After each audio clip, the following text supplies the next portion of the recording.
Hey everyone, welcome back to the shop. I'm James from Crowhaven Woodworks. So, fellas over at GoingMake Tools sent us over a couple items to take a look at. And we have a pocket hole jig and a shelf pin jig. And we're going to delve into these and we'll let you know how they are. So, you stick around and we'll be right back.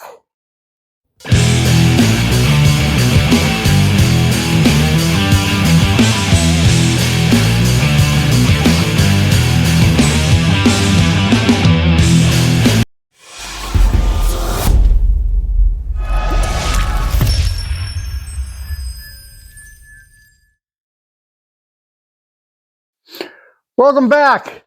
So first thing, we're going to take a look at the shelf pin jig. We're going to open it up and take a look inside and see what we got.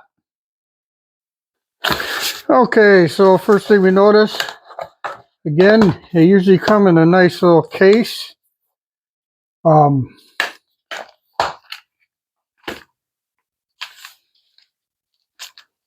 Again, very heavy duty aluminum. Laser X markings. So our offsets. And our owner's manual.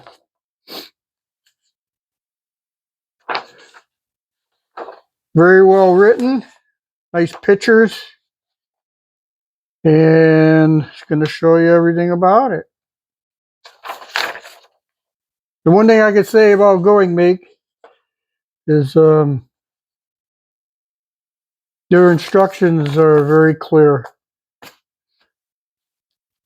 So we have our jig. We have bits, depth collar, pin, Allen wrench, and all right, let's put it to the test and see how it does. Okay, so we got a little demo here set up. If you're gonna build any cabinets, you're probably gonna want to lay out your shelf pins before you assemble. So I just struck a line. We're going to go, and here we have 3 settings for your offset. 1 inch and 7/16, 2 inches and 2.5. They're also in millimeters. So which means that that's gonna be your offset from the edge of the board. You can see there's indicators that will line up with the edge and also with your line. So these little offset pins are adjustable. They screw right in. Each of these drill points are 1/4 inch. You get 2 1/4 inch bits with it. So depending on your cabinet and where you're going to have your shelves is where you're going to set this up. So let's say for demonstration purposes, this is the outside edge of the inside of the cabinet. So basically what you're going to do is you're going to just line it up. Very simple. And clamp it down.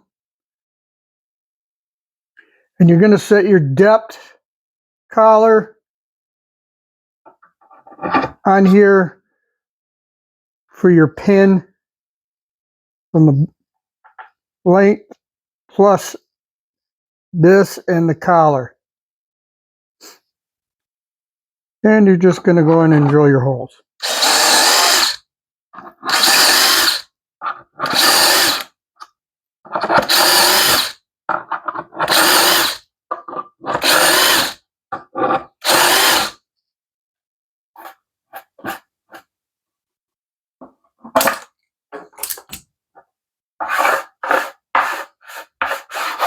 So you have your nice holes here, and you think somebody that does build cabinets would have some shelf pins laying around, but I don't have the correct size one for this.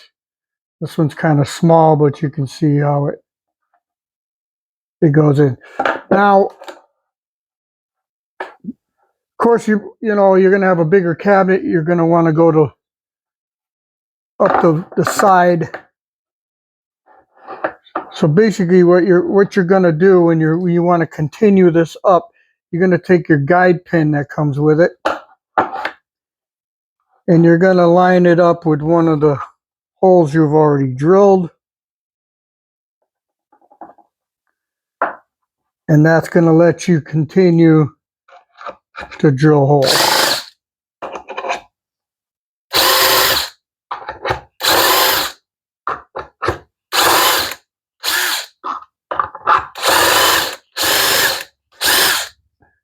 Okay, well, I couldn't get any easier than that. And there you go. You're going to have your perfectly aligned shelf pin holes. And you're going to want to continue this on the back side and do the same thing all the way up. This makes it so easy. Even a kid can do it. So that's how that one works. And like I said, this is super heavy. You're going to be, you drop this, it's not going to do anything. It's not plastic.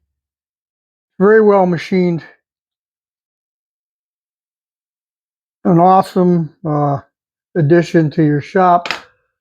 I will definitely put a link for that in the description. And now that you've drilled your pins, you're going to want to assemble your cabinets. There's all different joinery methods to do that. But today we're going to focus on pocket holes. So I'll be right back, and we'll have the pocket hole jig, and we'll set that up and see how it works.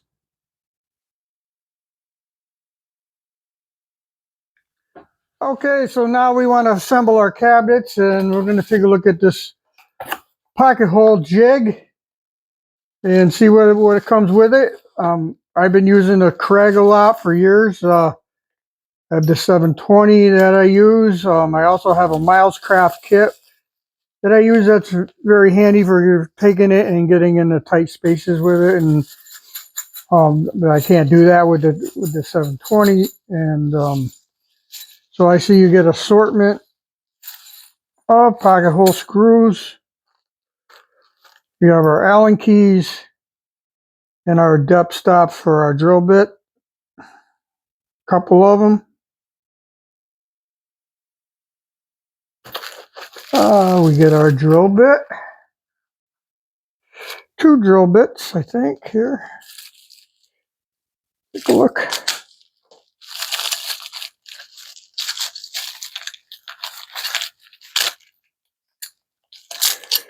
All right, we got our drill bits and our Robertson bits that were used to drive the screws. A long and a short.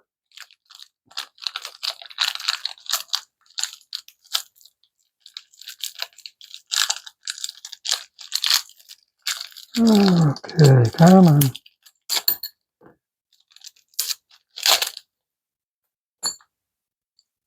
do believe that these are both the same.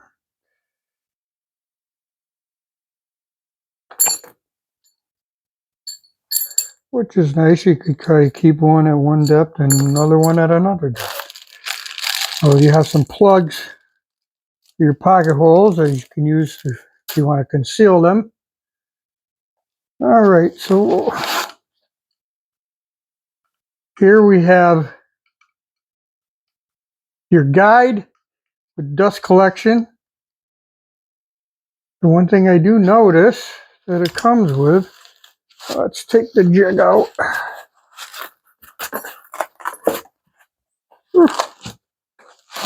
There we go. Again, solid aluminum. Easy markings in metric and imperial. So what I noticed that you can do with this that I can't do with the Kreg is I can take the guide and put it in this little holder, set my depths, and I can use this as a portable and take this and drill holes in tight spaces. So if we're going to use the guide, the jig, I'm sorry. I'm going to take this off. And then we're going to look for that. Just like that. Oh, let's see. Brain is going cuckoo today.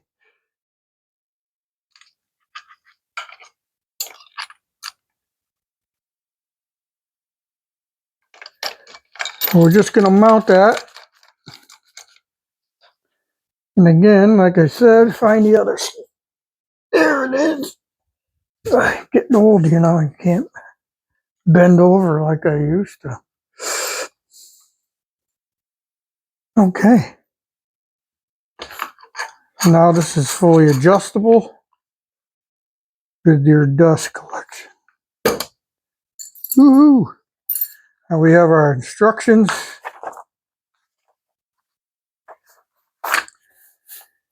Colored pictures.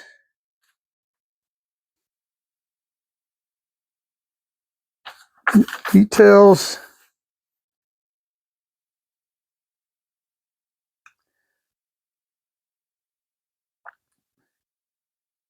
And again, everything is in imperial and metric measurements. So you go by your board width, and it's going to tell you what your size screw you're going to use.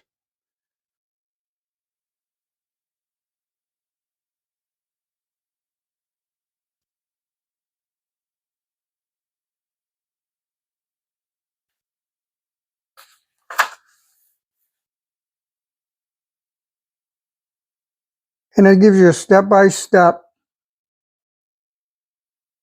on how to use and set this up.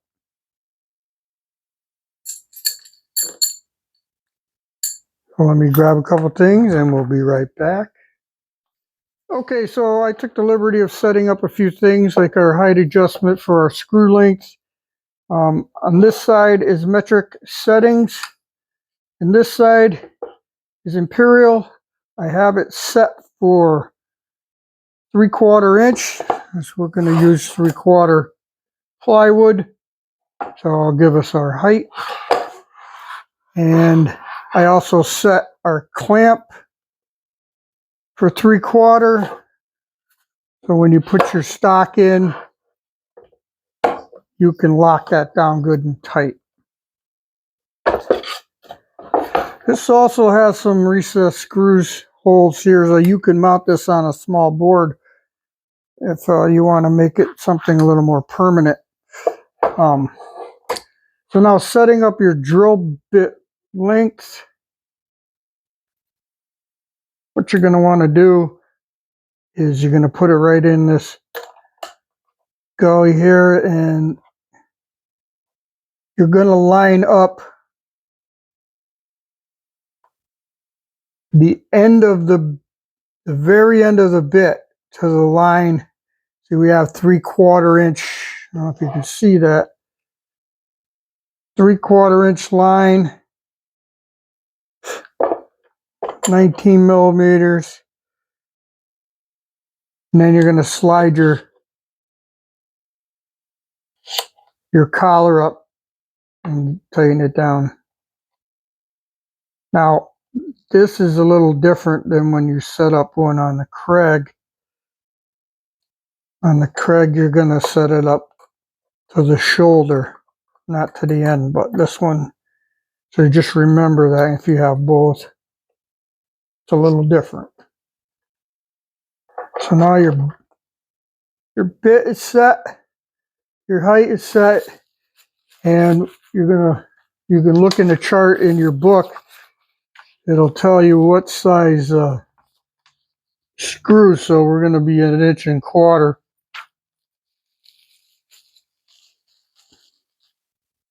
Inch and a quarter screws for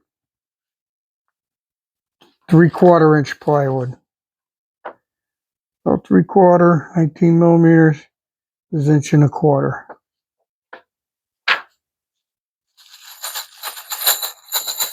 And they give you a little bit of an assortment there.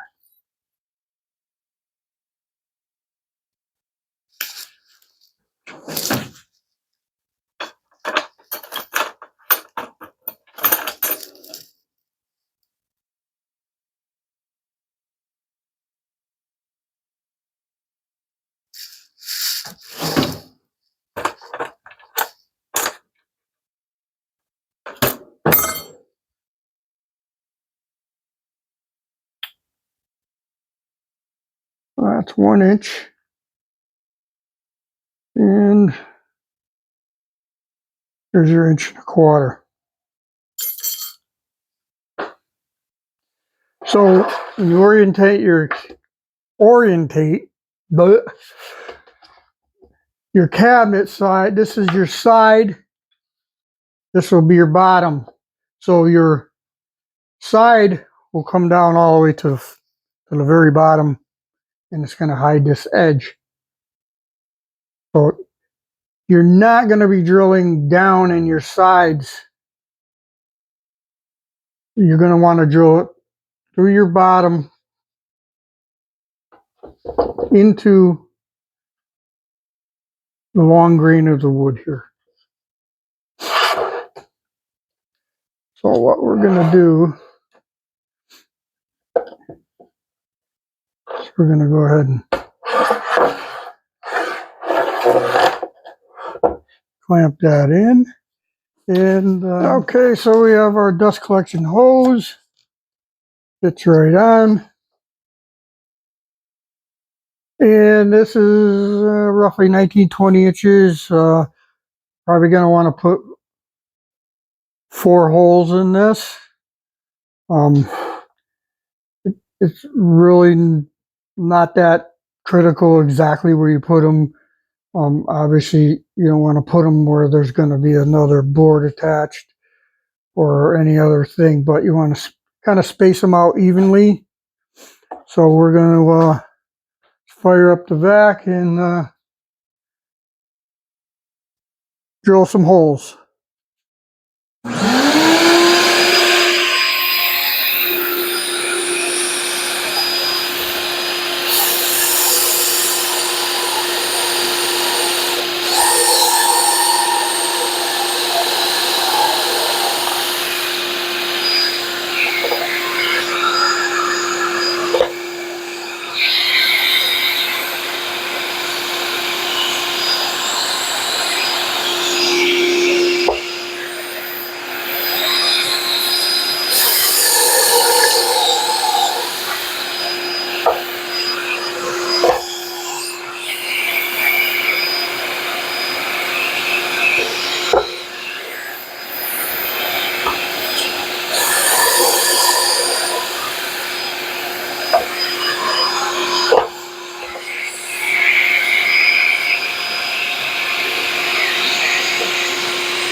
Oh yeah, one thing I can say is this dust collection works perfect. There's absolutely barely anything as far as sawdust.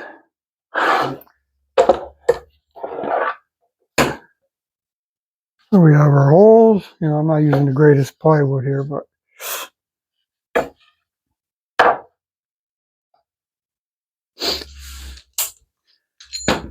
now we're gonna switch over to our drive bit.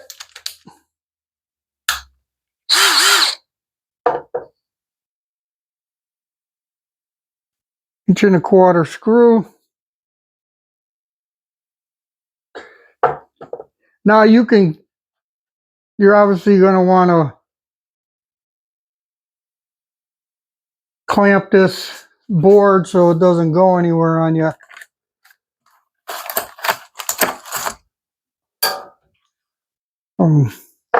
We can use these, get you started.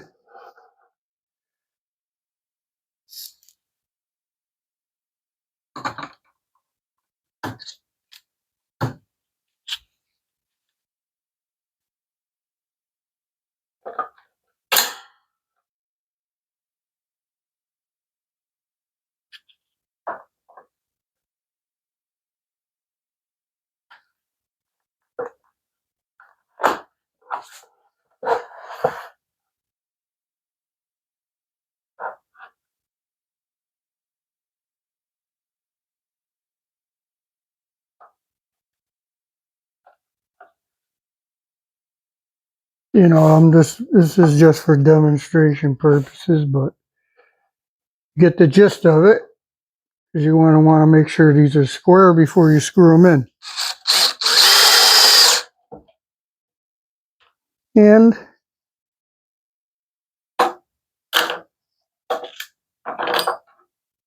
drive it in.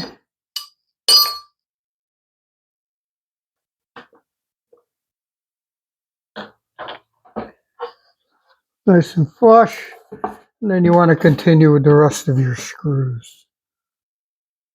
So basically,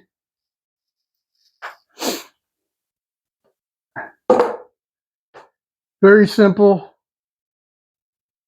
And if you need to take this and clamp it somewhere where it's a little less accessible, you have that. Okay, we're going to wrap this up. And GoingMake tools, quality tools, affordable price. What can I say? You got to call it like it is. Not everyone can afford the big boys. These work just as good. And if I was them, I'd watch out. But again, I'm going to put these in the description so you know how to get them. That's it. Don't forget to give me a like, subscribe, ring that bell, help the small woodworking channel out. And we'll see you next time. And we're going to have some cool stuff coming up. So take care. Get in the shop and make something.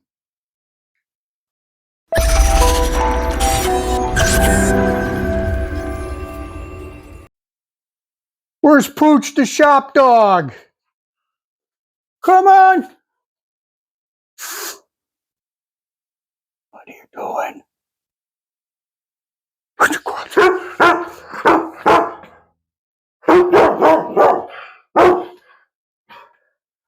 Who tried to get in the shop?